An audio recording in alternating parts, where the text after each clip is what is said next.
Biz evlənəndə dedilər, 3 aya boşanırlar. Sonra dedilər, 1 ilə qalmaz. Ardınca deyildi ki, 2 il tamam olmaz. Amma övladlarım oldu. Maqazin aləminə materialdır, amma ailəm müqəddəsdir.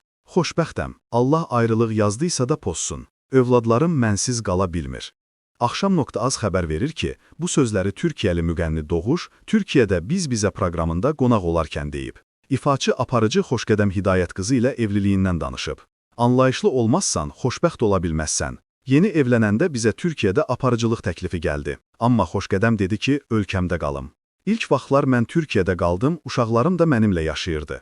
Xanımım da gedib gəlirdi. Amma sonra mən onun yanına getdim. Küçədə bir-birimizlə bəy, xanım deyə danışırıq. Mübahisələrimiz olur, amma bir-birimizə baxanda susmağı da bilirik. Ata olmaq məsuliyyətdir. Sosial mediada bəzi atalar görürük, Allah onları məhv etsin. Uşaqlarıma lazım olsa ürəyimi də verərəm. Onlara deyirəm ki, sizə küçədə yatdığım anları göstərəcəyəm. Hər dəfə soruşurlar ki, nə vaxt gedəcəyik oralara. Onları gözəl böyüdürəm, amma çətinliyi də göstərmək istəyirəm. Mən də, anaları da onların gələcəyini düşünmüşük, amma çətinliyi görsünlər. Hər istədiklərini almıram, az-az edirəm. Onların xəbəri yoxdur, 25 yaşından sonra gələcəklərini quracaqlar.